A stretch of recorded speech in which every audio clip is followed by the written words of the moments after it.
بسم اللہ الرحمن الرحیم۔ خاتم النبیین رسول اللہ صلی اللہ علیہ وآلہ وسلم نے ارشاد فرمایا، جو مومن لگاتار بیمار رہے اس کو بخش دیا جاتا ہے۔ اللہ سبحانہ و تعالیٰ پسند کرتا ہے جب تمہیں محسوس ہو کہ تمہاری طبیعت کو ذکر خدا سے سکون محسوس ہوتا ہے تو سمجھ لو کہ اللہ سبحانہ و تعالیٰ تمہیں پسند کرتا ہے۔ فجر کا سجدہ تھا، چند آنسو تھے، دل کی باتیں تھیں اور دل کا خالق تھا، جو کن کا مالک تھا۔ بہت پرسکون ملاقات تھی جو رب کے ساتھ تھی۔ جب 70 ماؤں سے بھی زیادہ پیار کرنے والا تمہیں مل جائے تو کیا ضرورت ہے تمہیں سہارے ڈھونڈنے کی۔ فجر خاص انعام۔ اللہ سبحانہ و تعالیٰ فجر کے وقت اسی کو اٹھاتا ہے جو اللہ والے ہوتے ہیں یا اللہ سبحانہ و تعالیٰ کے خاص بندے ہوتے ہیں، کیونکہ فجر منافقوں کے لیے باری ہوتی ہے۔ اے اللہ ہمیں فجر والوں میں سے بنا دے اور اپنا خاص بندہ بنا دے، آمین۔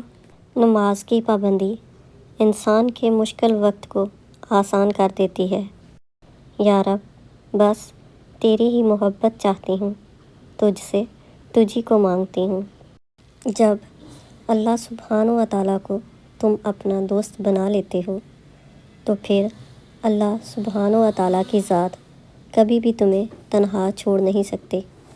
بہترین انسان عمل سے پہچانا جاتا ہے، ورنہ اچھی باتیں تو دیواروں پہ بھی لکھی ہوتی ہیں۔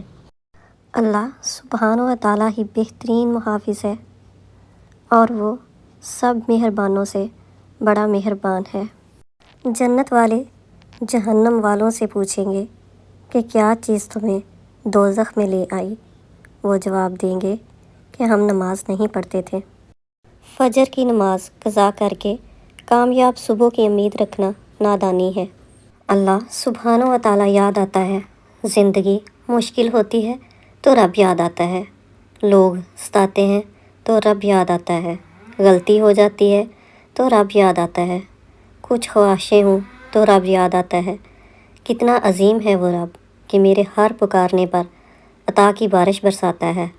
اللہ سبحانہ و تعالیٰ جہاں سے نصیب پلٹ دے اس کی قدرت ہماری سمجھ سے باہر ہے۔ جب اللہ سبحانہ و تعالیٰ تمہاری مشکل میں کوئی مددگار نہیں بھیجتا تو یہ مت سوچو کہ وہ تمہیں مشکل میں تنہا چھوڑ دے گا۔ اس مشکل میں جس میں تمہارے ساتھ کوئی نہ ہو، اس میں اللہ سبحانہ و تعالیٰ خود تمہاری مدد بن جاتا ہے، تمہاری مشکلات کا حل بن جاتا ہے۔ اللہ سبحانہ و تعالیٰ کبھی بھی اپنے بندوں کو تکلیف میں تنہا نہیں چھوڑتا۔ جو غلطی کر ہی نہیں سکتا وہ فرشتہ ہے، اور جو غلطی کر کے اس پر ڈٹ جائے وہ شیطان ہے، اور جو غلطی کے بعد توبہ کر لے وہ انسان ہے۔ جب خواہشات پر صبر آ جائے تو دل جوانی میں ہی مر جاتا ہے۔ شخصیت پرستی بت پرستی سے زیادہ خطرناک ہے، کیونکہ بت کا دماغ نہیں ہوتا جو خراب ہو جائے، لیکن جب آپ انسان کی پوجا کرتے ہیں تو وہ فرعون بن جاتا ہے۔ زندگی اپنے حساب سے جینی چاہیے۔ لوگوں کو خوش رکھنے کے چکر میں تو شیر کو بھی سرکس میں ناچنا پڑتا ہے۔ انسان کو اپنی خوشی اپنے اندر ڈھونڈنی ہوتی ہے، بجائے دوسروں کے پیچھے بھاگتے رہنے کے اور دوسروں کی رائے پر انحصار کرنے کے۔ انسان کو اپنی ذات پر اعتماد کرنا سیکھنا ہوتا ہے۔ ہم اپنے سب سے اچھے دوست اور سب سے اچھے جج ہوتے ہیں۔ جنگل میں اجلاس جاری تھا، تمام جانور اکٹھے تھے۔ متفق کا فیصلہ ہوا، جو بھی قانون توڑے گا انسان کہلائے گا۔